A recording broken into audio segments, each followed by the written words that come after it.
మిత్రులారా, నా పేరు అభినవ్ బూరం, కుల నిర్మూలన పోరాట సమితి రాష్ట్ర ప్రధాన కార్యదర్శి. జోహార్ అమరవీరులకు. మిత్రులారా, ఈ ఎన్కౌంటర్ వార్త అందరిలాగా నాకు మామూలు ఒక ఎన్కౌంటర్ వార్తలాగా అది సమాజం మీద వేసినటువంటి ఆందోళన, భయము, వాటికి సంబంధించినటువంటి వాటిలోనే ఉన్నప్పుడు చనిపోయినటువంటి వాళ్ళలో ఒక జాతీయ కార్యదర్శి స్థాయి నంబాల కేశవరావు గారు ఉండడం, సజ్జా వెంకటకృష్ణారావు ఉండడము, వీళ్ళ గురించి ప్రధాన మీడియా స్రవంతిలో పెద్దగా చర్చ జరుగుతున్నప్పుడు వాళ్ళు ఎప్పుడు వెళ్ళారు, ఎలాంటి కంట్రిబ్యూషన్ చేశారు, వాళ్ళు ఆ స్థాయికి ఎట్లా ఎదుర్కొన్నారు అనేటువంటి విషయాలు కొంత ఆసక్తిగా విన్నాము. అదే సమయంలో ప్రజా సంఘాల మిత్రుల మధ్య ముగ్గురు గురించి ఒక చర్చ జరిగింది. సంగీత అనే పేరు వినడం, భూమిక అనే పేరు వినడం, వివేక్ అనే పేరు వినడం. ఈ భూమికగా చెప్పబడుతున్నటువంటి కామ్రేడ్ ముఖం కొంచెం గుర్తుపట్టేదిగా ఉండడం వల్ల ఆమె విజయలక్ష్మి అని చాలామంది గుర్తించారు. వివేక్ ముఖం కూడా చాలా వరకు గుర్తించే విధంగా ఉండడం వల్ల కుటుంబం కానీ మిత్రులు కానీ తొందరగా గుర్తించగలిగారు. కామ్రేడ్ సంగీత పేరు మీద ఉన్నటువంటి కామ్రేడ్ యొక్క ముఖం ఇక్కడ దాదాపుగా చిట్లిపోయి రక్తం గారి పెద్దగా గుర్తుపట్టలేనటువంటి పరిస్థితి. కొద్దిమంది మాత్రమే చూస్తే గుర్తుపట్టేటువంటి ఒక స్థితిలో ఉన్నప్పుడు ఇది సంగీత అంటున్నారు, బహుశా లలితేమో చూడండి అని కొంతమంది మిత్రులు చెప్పినప్పుడు చూస్తే ఒక అనుమానం, ఒక భయం, ఒక దుఃఖం, ఒక ఆందోళన వచ్చింది. కానీ ఖచ్చితంగా తను లలితే అని చెప్పగలిగేటువంటి పరిస్థితి మాకు లేకుండే. తర్వాత కొద్దిమంది మిత్రులు చెప్పడం ద్వారా అందులో లలిత ఉన్నది అని ఖచ్చితంగా ప్రజా సంఘాల్లో వివిధ సోర్సెస్ ద్వారా మాజీలుగా ఉన్నటువంటి వాళ్ళు గతంలో తనతో పనిచేసినటువంటి చెప్పడం వల్ల లలిత ఉందనేది అర్థమైంది. ఎప్పుడైతే ప్రజా సంఘాలల్లో చైతన్య మహిళా సంఘం కావచ్చు, టీపీఎఫ్ కావచ్చు, టీవీవీ కావచ్చు, కేఎన్పిఎస్ కావచ్చు, ఇతర ప్రజా సంఘాలు చేస్తున్నటువంటి వివిధ కార్యక్రమాల్లో తెలంగాణ ఉద్యమాలు పాల్గొన్నటువంటి ముగ్గురు కూడా యువతరంగా ఉండడం, నిన్న మొన్న గత 10 ఏళ్ళ దాకా మనతోనే కలిసి అనేక ఉద్యమాల్లో భాగమైన వాళ్ళు ఉండడం వల్ల ఈ గత 30 ఏళ్ళుగా ఉద్యమంలో ఉన్నటువంటి మా వాళ్లకు ఈ ముగ్గురు పనిచేసినటువంటి క్రమంలో నేను ఇక్కడ ఉండడం వల్ల ఈ ముగ్గురితోని ఒక వ్యక్తిగత స్నేహము, ఉద్యమ సహచర్యము ఉండడం వల్ల ఎక్కువగా ఈ ముగ్గురు గురించి బాగా ఆందోళనకు గురైనటువంటి ఈ విషయాన్ని మిత్రులతో పంచుకుంటున్నప్పుడు వీళ్ళ ముగ్గురు గురించి సంవత్సర సభలో కొంచెం నీవుగా మాట్లాడితే బాగుంటుందని చెప్పేసి మిత్రులు కోరినప్పుడు నేను ఒప్పుకోవడం జరిగింది. నిజానికి ఎప్పుడు కూడా అమరులకు సంబంధించినటువంటి సభల్లో వచ్చి మాట్లాడినటువంటి సందర్భం లేదు. ఇక్కడ ఈ ముగ్గురుతో ఉన్నటువంటి వ్యక్తిగత స్నేహం, వాళ్ళతో చాలా క్లోజ్గా నేను మెలిగినటువంటి సందర్భాల వల్ల మాట్లాడాలని చెప్పేసి ఖచ్చితంగా మాట్లాడాల్సిన అవసరం ఉంది.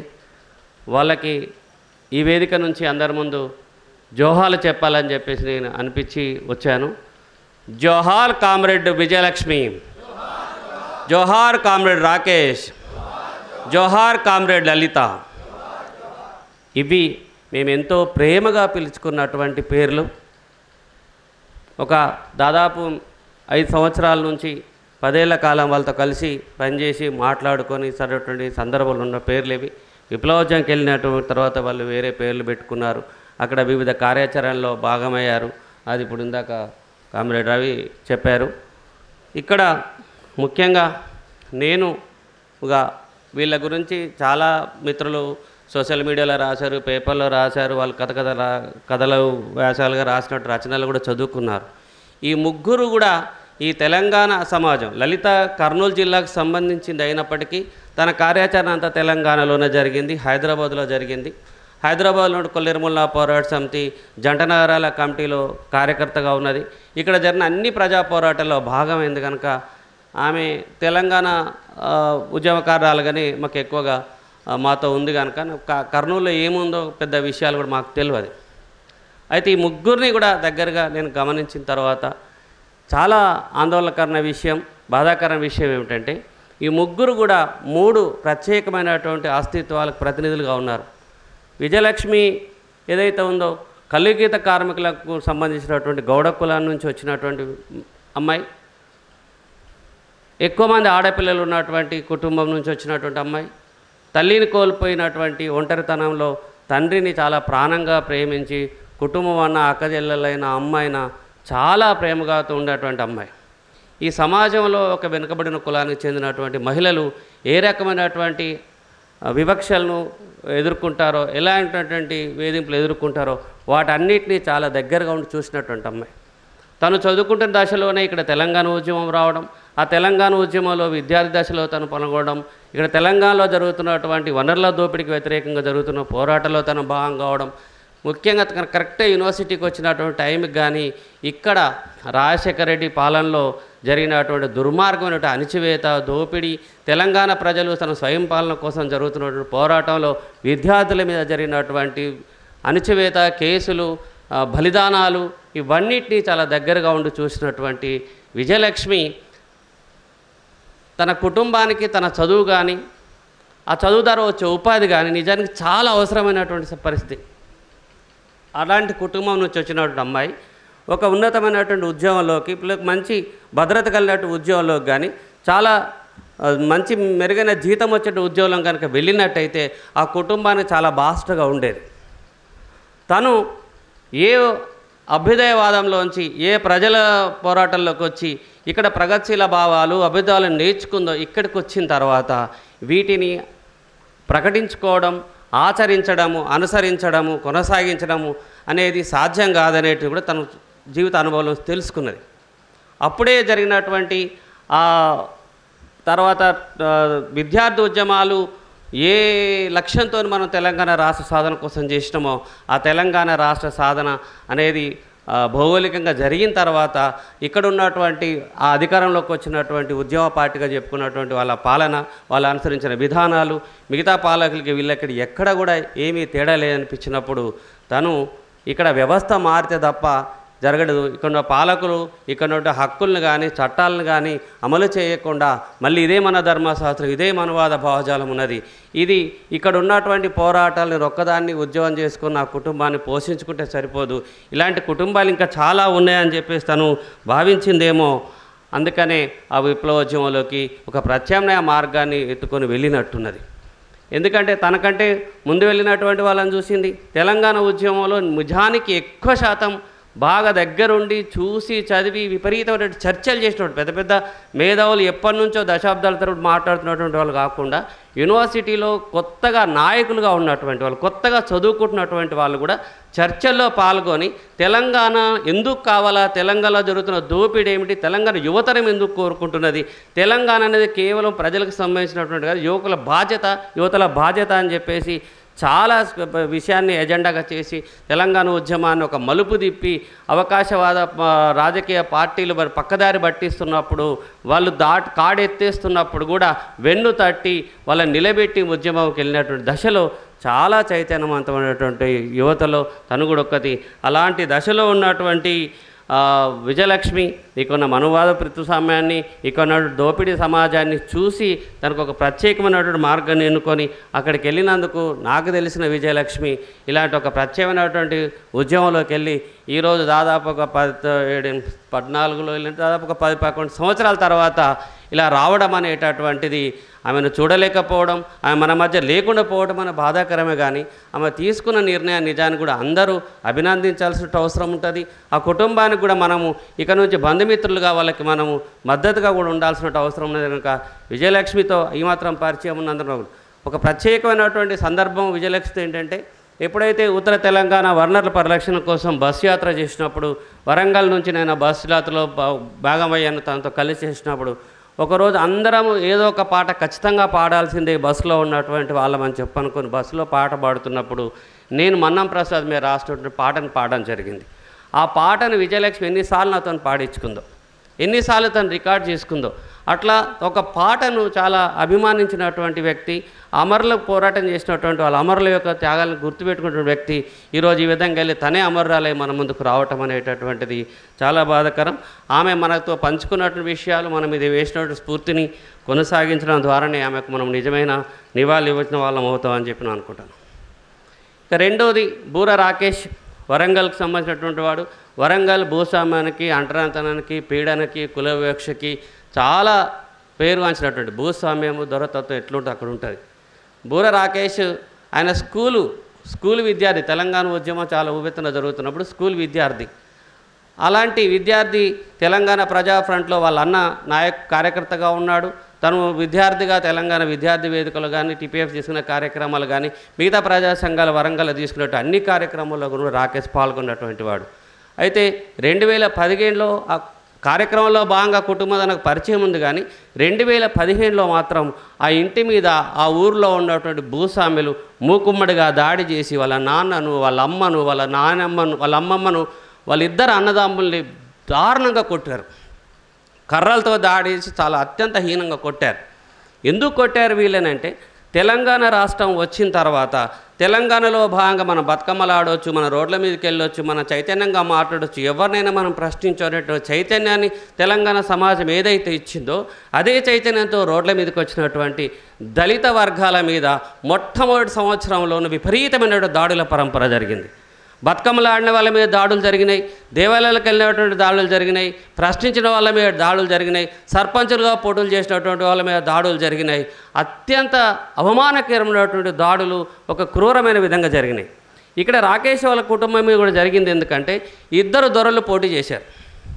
ఇద్దరు దొరలు పోటీ చేస్తే చదువుకున్నవాడు, యువకుడు, కొంచెం మనకు యాక్సెస్గా ఉన్నాడని చెప్పేసి తనకు నచ్చినటువంటి ఆ దొరకు అనుకూలంగా ఉదయాన్ని అనుకుంటా అతనికి మద్దతుగా వీళ్ళు ఆ ఎన్నికల్లో పాల్గొన్నారు, ప్రచారం చేశారు.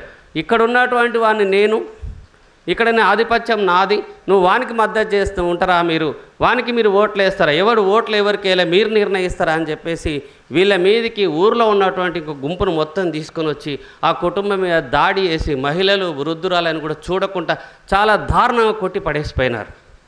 అలాంటి విషయాన్ని పట్ల కుల నిర్మూలన పోరాట సమితిగా నేను అక్కడ ఉన్నాను. నేను ఉద్యోగం రీత్యా కూడా వరంగల్లో ఉండడం వల్ల ఆ సంఘటనకు మేము వెళ్ళి దాన్ని తీసుకొని ఇతర ప్రజా సంఘాల మిత్రులను తీసుకెళ్ళి ఒక పెద్ద పోరాటం చేసి అక్కడ మన ప్రజా సంఘాలంటే, ప్రజా పోరాటాలంటే పడనటువంటి ఏసీపీ శోభన్ కుమార్ ఉన్నాడు. అక్కడ వస్తేనే ఇది దాడి కాదు, ఎస్సీ ఎస్టీ రాదని మాట్లాడినాడు.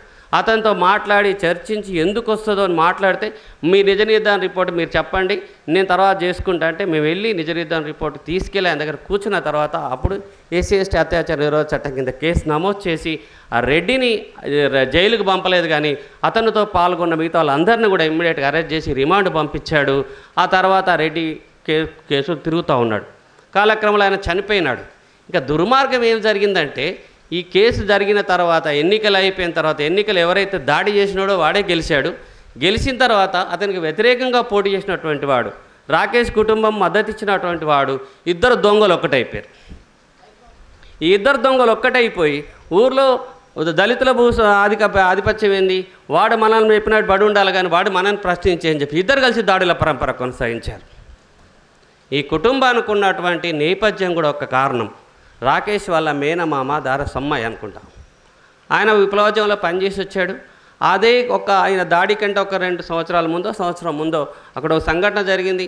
అతన్ని పోలీసులు ఇన్ఫార్మర్గా మారమని అక్కడ పార్టీలోకి వెళ్ళి అక్కడ ఉన్న నాయకులకి విషం పెట్టి చంపమని చెప్పేసి ఒక 3 లడ్డూలు ఆయనకి ఇస్తే అతను దానికి ఒప్పుకోలేక, పోలీసులు వేధింపులు తట్టుకోలేక అతను, అతని తండ్రి, అతని తల్లి ముగ్గురు ఒక్కొక్కరు ఒక లడ్డు తింటే తండ్రి వెంటనే చనిపోయినాడు. తల్లికి తర్వాత క్రమంలో కళ్ళు పోయినాయి. సారాయి ఒక్కడు బతికి పట్టబడ్డాడు. అంటే విప్లవోద్యమానికి అనుకూలంగా ఉండడము, చైతన్యంగా ప్రశ్నించడము, అంటరాని వాడు రోడ్ల మీదకి వచ్చేసి ఎవరికి ఎన్నుకోవాలి చట్టసభల్లో కనేటట్టు ఒక చైతన్యాన్ని కూడా ప్రశ్నించినందుకు దాడి చేయడము, ఎవరికైతే మద్దతు కూడా వాడే ఇద్దరు కలిసి ఆ దాడుల పరంపర కొనసాగించడం అనేటటువంటి క్రమంలో 2015 అంటే మనకు అప్పటికి ఈ రాజశేఖర రెడ్డి చనిపోయి తెలంగాణ రాష్ట్ర ప్రభుత్వం వచ్చింది, తెలంగాణ సాధించుకున్నాం. తెలంగాణలో దాడుల పరంపర కొనసాగుతున్న క్రమం, ఇక్కడున్న రాజ్యాంగం కానీ, ఇక్కడున్న చట్టాలు కానీ, ఇక్కడున్న పోలీస్ వ్యవస్థ కానీ ఏది కూడా దళితులకు మాకు ఇవ్వడం లేదు, మా చైతన్యాన్ని, మా హక్కుల్ని పరిరక్షించడం లేదు అనుకున్నాడేమో. ఆయన వెంటనే ఇక్కడ ఉన్నటువంటి ఈ భూస్వామ్య వ్యవస్థను కూల్చేటటువంటి, ఈ కుల వ్యవస్థను కూల్చేటటువంటి ఒక ప్రత్యామ్నాయ మార్గం కావాలనుకున్నాడేమో. రాకేష్ అక్కడికి వెళ్ళిపోయాడు. 2015లో మాయమైనటువంటి రాకేష్ ఎంత చురుకైనటువంటి వాడు. అల్లనేరేడు పండు లాంటి పిల్లోడు, చాలా మెరికల్ లాంటి పిల్లోడు. ఆయన మాటలు, ఆయన చూపులు, ఆయన కన్నులో ఒక మెరుపు, ఆయన నవ్వులో ఒక మెరుపు, చూసేటటువంటి వాళ్ళకు చాలా అంత ప్రేమగా అంత ఆప్యాయంగా ఉండేటటువంటి యువకుడు ఈరోజు ఇక్కడ తల్లిని, తండ్రిని, కుటుంబాన్ని, అన్నదమ్ములు వదిలేసుకొని వెళ్ళక్కడికే జీవితాన్ని కూడా వదిలేసుకొని పారిపోయే పరిస్థితి ఈరోజు శివమై వస్తే అలాంటి కామ్రేడ్ దగ్గరికి వెళ్ళి చూసి ఒక కడచారి చూపు కూడా చూసేటటువంటి అవకాశం ఈ పాలకులు ఇవ్వలేకపోయినారు. కనుక ఇట్లాంటి వ్యవస్థ ఉన్నప్పుడు ఆ వ్యవస్థను ధిక్కరిస్తూ వెళ్ళినటువంటి దళితులు, అభివృద్ధి చెందినటువంటి వరంగల్ నగరంలో కూడా వాళ్ళు ఆర్థికంగా కొంచెం ఉన్నటువంటి వాళ్ళే, అలాంటి చోట కూడా వాళ్ళు బ్రతకలేని పరిస్థితి, ఆత్మగౌరవంతో బతకలేని పరిస్థితి కల్పించిన ఈ సమాజం మీద ఒక నిరసనతోని ఈ సమాజాన్ని మార్చాలనే ఒక సమన్వయ లక్ష్యంతో వెళ్ళినటువంటి రాకేష్ కళ్ళల్లో మెదులుతున్నాడు. అలాంటి రాకేష్ను ఎప్పటికి గుర్తు చేసుకుంటూ మరొక్కసారి ఆయనకు నేను జోహాలు తెలియజేస్తూ ఉన్నాను. కష్టంగా ఉంది మిత్రులారా మాట్లాడడం అంటే, ఎందుకంటే ఈ క్రమంలో లలిత కుటుంబము చాలా ఫ్యాక్షనిస్టులు ఉండేటటువంటి కుటుంబం, చాలా అంటరానితనము ఎంత కింది స్థాయిలో ఉంటుందో అక్కడికి వెళ్ళి చూస్తుంది. ఇప్పటికి ఏం మార్పు లేదు. ఆమె 20 ఏళ్ళు బయటకు వచ్చినా అక్కడ ఆ ప్రాంతంలో పెద్ద మార్పు ఏం లేదు. నిరుపేద శ్రామిక వ్యవసాయ కూలీ కుటుంబం, తల్లిదండ్రులు కష్టం చేయటం, ఇంటికి మొదటి బిడ్డ, ఆమె తోడ 4 అన్నదమ్ములు ఉన్నారు. ఈ 4 కుటుంబం మొత్తం కూడా పూట గడవడానికి, ఆస్తులు కూడేయడానికి కాదు, బిడ్డలకి మెరుగైన చదువు చెప్పడం కోసం కాదు, బట్టలు ఇవ్వడం కోసం కాదు, 5 పిల్లలకి తిండి పెట్టుకోవడం కోసం ఉన్న ఊరును వదిలి వలస వెళ్ళేటటువంటి శ్రామిక రైతు కూలి కుటుంబం. పసిబిడ్డలను పట్టుకొని కర్ణాటక పోయినారు, అదే పసిబిడ్డలను పట్టుకొని బొంబాయి పోయినారు. అదే బొంబాయిలో 7 అంతస్తుల మేడ నుంచి లలిత తమ్ముడు రాజు జారిపడి సోయి లేకుండా ఉన్నటువంటి వాడిని చచ్చిపోయినాడని చెప్పి కాంట్రాక్టర్ వదిలేసిపోయినాడు. కనీసం కుటుంబాన్ని పరామర్శ లేదు, ఆ శవాన్ని ఇంటికి పంపించేటువంటి పరిస్థితి లేకుండా అక్కడ పడేసి ఉంచితే దగ్గరలో ఉన్నటువంటి ఒక హాస్పిటల్ తీసుకెళ్తారు, కొన ఊపిరితో ఉన్నాడు, చచ్చిపోలేదు అని చెప్తే వాళ్ళ కాళ్ళు వీళ్ళ కాళ్ళు పట్టుకొని కొడుకుని తీసుకొని వచ్చి మళ్ళీ అదే ఊరిలో పెట్టుకొని సాక్కున్నారు. ఆ అబ్బాయి ఆనాడు తగిలినటువంటి ఆ దెబ్బలకు సంబంధించినటువంటి నొప్పులు వాడు ఇప్పటికీ అనుభవిస్తుంటాడు. యవ్వనంలో ఉన్నప్పుడు అదే నొప్పులు అనుభవించినాడు, ఇప్పుడు అదే యవ్వనం 35 నుండి ఇప్పుడు కూడా ఆ నొప్పులు భరిస్తున్నాడు, తలనొప్పులను భరిస్తూ ఉన్నాడు. అలాంటి దశలో ఎట్లయినా నా కుటుంబాన్ని ఆర్థికంగా నిలబెట్టుకోవాలి అని చెప్పేసి ఒక ఆడపిల్లగా సాంఘిక సంక్షేమ పాఠాల్లో చదువుకుంటూ, తల్లిదండ్రులు పేరెంట్స్ మీటింగ్లు ఉండవు, పేరెంట్స్ వచ్చేది ఉండదు, అవుటింగ్ ఉండదు, ఎవరు కనబడితే వాళ్ళతో ఉంటూ చదువుకుంటూ వచ్చేటటువంటి వాళ్ళు. ఒక కౌమార దశ దాటిన తర్వాత ఆడపిల్లల మీద ఎన్ని రకాల వేధింపులు, ఎన్ని రకాల విషపు చూపులు ఉంటాయో వాటన్నిటినీ భరిస్తూ లలిత హైదరాబాద్కు వచ్చింది. ఏజీబీఎస్ చేసింది, నర్సింగ్ చేసిన తర్వాత ఆమెకు సరైన ఉద్యోగం ఏం రాలేదు. ఇక్కడే ఉంటుంది. ఆదిత్య అని ఒక హాస్పిటల్ ఉండేది, దిల్సుఖ్నగర్లో ఒక హాస్పిటల్ చేసింది. ఆబిడ్స్ దగ్గర చేసిన హాస్పిటల్లో ఒక రాత్రంతా నరకం అనుభవించి పొద్దున మా దగ్గరకు వచ్చారు. అక్కడికి పోతే 10ల సంఖ్యలో ఆడపిల్లలు ఉన్నారు, అంతా కూడా 18 ఏళ్ళు 20 ఏళ్ళ లోపు పిల్లలే. అర్ధరాత్రి వాళ్ళకి అక్కడే పైన రూమ్లో ఒక రూమ్ ఇస్తారు. నైట్ షిఫ్ట్ అంటే నైట్ షిఫ్ట్, డే షిఫ్ట్ అంటే డే షిఫ్ట్. ఆ షిఫ్ట్ కంటిన్యూషన్ చేయడం ఓ పని గంటలు లేదు, ఒక పాడు లేదు, గౌరవం లేదు. అర్ధరాత్రి ఎప్పుడో ఒక వెధ వచ్చి తలుపు కొడతాడు, పేరు పెట్టి పిలుస్తాడు, రమ్మంటాడు. భయపడి వాళ్ళ లోపల ఉంటే తలుపులు బాగుతాడు, కొడుతుంటాడు. హాస్పిటల్ యాజమాన్యం కానీ పోలీసులకు చెప్పుకోవడం కానీ వాళ్ళేగా ఐక్యంగా నిలబడి తిరగబడే పరిస్థితి కానీ వాడు ఏ భాష అయినా పడతాడు, ఏమైనా అంటాడు, నిన్ను ఇట్లా చేస్తా అట్లా చేస్తా అని ఆ పిల్లల్ని భయకంపితులను చేసి లైంగిక దోపిడీలకు పాల్పడేటప్పుడు దుర్మార్గమైనటువంటి స్థితుల్లో ఆమె ఉద్యోగం చేసింది. మరి ఎట్లా అక్కడి నుంచి మారంటే అక్కడి నుంచి మారితే వెంటనే ఉద్యోగం దొరకదు. వెంటనే ఉద్యోగం దొరకనప్పుడు ఇక్కడ బయట రూమ్లో ఉండడానికి లేదు. తమ్ముని తీసుకొచ్చాను, అక్కడ కిరాణా కొట్లో పెట్టాను, వాడు పొట్లాలు కట్టుకుంటూ ఉన్నాడు, వాడిని ఏదైనా చదివించాలి, ఇంటికి ఏదైనా డబ్బులు పంపించాలి. ఈ వేధింపులు కనుక నేను భయపడి బయటకు వెళ్ళిపోతే ఉండే పరిస్థితి లేదు అని చెప్పేసి అట్లా వండుకుంటూ వచ్చింది. 2000 సంవత్సరం నుంచి 2006 దాకా కుల నిర్మూలన పోరాట సమితి కార్యకర్తగా పనిచేసింది. మనం వాళ్ళు MRF 2004 బొంబాయి ఇస్తే బొంబాయికి వచ్చింది. ఢిల్లీకి ఇస్తే ఢిల్లీకి వచ్చింది. హైదరాబాదులో కానీ ఆంధ్రప్రదేశ్లో కానీ జరిగినటువంటి కుల పోరాట సమితి తీసుకున్న రాష్ట్ర కమిటీ కార్యక్రమం అన్నింటిలో భాగమైంది. రంగారెడ్డి జిల్లాలో చూసింది. ఎవరైనా లలిత దగ్గర నుంచి నేర్చుకోవాల్సిన ఒకే ఒక్కటి, రేపు మనం ఒక గ్రామానికి వెళ్తున్నామంటే ముందు రోజు రాత్రి డ్యూటీ అయిపోగానే డైరెక్ట్గా ఊరికి వెళ్ళిపోయేది. ఊరికి వెళ్ళిన కాడ ఎక్కడ ఉండాలో దళితవాడల్లోనే. అతి కింది స్థాయిలో ఉన్నటువంటి వాళ్ళు మరుగుదొడ్లు ఉండవు, బాత్రూమ్లు ఉండవు. అలాంటి చోట ఏ డ్రెస్ మీద డ్యూటీకి వెళ్ళిందో అదే డ్రెస్ మీద అక్కడికి వెళ్ళి ఉదయం ఎలకలు కనబడేది. ఎక్కడుందో వెతుక్కోవాల్సి వచ్చేది. అక్కడ తన ఈడు పిల్లలు ఏ రకమైన డ్రెస్ వేసుకుంటే ఆ డ్రెస్సులు వేసుకొని తన బట్టలు ఉతుక్కొని వాళ్ళ డ్రెస్సులు వేసుకొని ప్రజలతో ఉండేది. అలా చీరలు కట్టుకునే వాళ్ళు ఉంటే చీరలే కట్టుకునే వాళ్ళతో ఉండేది. అట్లా ప్రజల్లో కలిసిపోయి మన పిల్ల ఎక్కడుందో వెతుక్కునే పరిస్థితిలో లలిత ఉన్నది. ఏనాడు కూడా మహిళగా నాకు ఈ పరిస్థితి ఉంది, ఆ పరిస్థితి ఉంది, పీరియడ్స్, ఇవి అవి ఏ సమస్య చెప్పలేదు. వాటిని సాగ్గా చెప్పుకొని తప్పించుకోలేదు. వాటన్నిటిని అధిగమిస్తూ మీరు పెటిబీర్జా లక్షణాలతో ఉంటున్నారు మీరు అని చెప్పి మమ్మల్ని సరిదిద్దినటువంటి అంత కఠినతను చేసింది. రంగారెడ్డిలో దళిత మహిళల మీద ఎట్లా దాడులు జరుగుతాయి, హైదరాబాద్లో యాదమ్మ అనేటటువంటి మహిళ మీద ఒక భూస్వామి ఒంటి మీద ఇంచు సందు లేకుండా కొట్టిన దెబ్బలప్పుడు నిలబడి పోరాటం చేసింది. కమ్మడి రాజన్న పిల్లాడి మీద డీజిల్ దొంగతనం మోపి ఆయన జాతీయ జెండా కట్టి తలకింబలు దించి ముడ్లో సలాకలతో గుచ్చి కారం కొట్టినటువంటి దానికి జరిగినటువంటి పోరాటంలో బాగుంది. ఇప్పుడు మనము మనువాదము గోమాతలు డైరెక్ట్ మన ఇళ్ళకి వచ్చి తెలంగాణలో మన ముందున్నాయి. 2001లోనే హర్యానా రాష్ట్రంలో జజ్జార్ అనేటటువంటి చోట ఆవు చర్మం ఒలిచారనేటటువంటి నెపంతో ఇద్దరు యువకుల్ని పట్టుకొచ్చి పోలీస్ స్టేషన్లో పెట్టి మూకుమ్మడిగా దాడి చేసి చంపేసిన ఘటన మీద మేం చేసినటువంటి ధర్నాల్లో పాల్గొన్నది. ఎక్కడో హర్యానాలో జరిగితే మీకెందుకు అంటాడు ఏసీపీ ఆనంద్. అప్పుడు ఆయన డీసీపీ ఉండే. ఎక్కడైనా దళితులే కదా, ఎక్కడైనా బాధే కదా, ఎక్కడైనా అన్యాయమే కదా అని ప్రతిఘటించే హక్కు పౌరుడుగా మనకు ఉంటుంది కదా అని చెప్పేసి ఇలాంటి అనేక కార్యక్రమాల్లో కుల నిర్మూలన పోరాట సమితిలో ఉంది. లలిత గొప్ప గాయని. దళిత మృతవీల సంస్మరణ సభలు జరుపుతున్నప్పుడు వాళ్ళకు సంవత్సరం చెప్పేటప్పుడు చేతిలో కొబ్బరి పెట్టుకొని కొబ్బరిలో కాండీలు పెట్టుకొని దీపాల నృత్యం చేసేది. అమరులకు జోహార్లు అల్పిస్తూ దీపాల నృత్యం చేసేది. అలాంటి లలిత ఈరోజు మన్నం ప్రసన్న చనిపోయిన నాటికి కూడా కోబ్రాలు చర్చలు విఫలం అవడం, ఎన్కౌంటర్లు జరగడము, అనేక మంది ప్రజా సంఘాలను ప్రకాశం జిల్లా లాంటి చోట నుంచి తరిమేస్తే వాళ్ళు అక్కడ ఉండడం కోసం, ఉపాధి కోసం, రక్షణ కోసం వివిధ ప్రాంతాల్లోకి వెళ్ళినప్పుడు వాళ్ళ మీద జరిగినటువంటి దౌర్జన్యాలకి, హత్యాకాండాలకి వ్యతిరేకంగా జరిగే పోరాటాలకి అప్పుడు హైదరాబాద్ కేంద్రంగా ఉన్నది. చాలామందికి ఇక్కడే ఆసరా కూడా ఇస్తున్నట్టు. అలాంటి దశలో లలిత్ ఇక్కడుండి ఏమాత్రం భయపడకుండా పోరాటం చేసింది. కోబ్రాల హత్యలు చూసింది. ఇవన్నీ చూసిందేమో, చర్చలు విఫలమో, చర్చలకు సంబంధించినట్టు చర్చలు చూసిందో, ఫాలో అయ్యిందో, ఎవరి మాట వినిందో, ఎవరి మాటకి స్ఫూర్తి పొందిందో, ఏ పోరాటం స్ఫూర్తి పొందిందో KNPSకి క్రమంగా దూరం అవుతూ వచ్చింది. ఎక్కడ పోయిందంటే ఉద్యోగం కోసం పోయింది అనుకున్నాం, ఇంటికి పోయింది అనుకున్నాం, తమ్ముడికి తెలియదు, తల్లికి తెలియదన్నా అన్నారు. వాళ్ళ స్నేహితులు చాలామంది ఇంటర్ క్యాస్ట్ మ్యారేజ్, లవ్ మ్యారేజ్లు చేసుకున్నారు.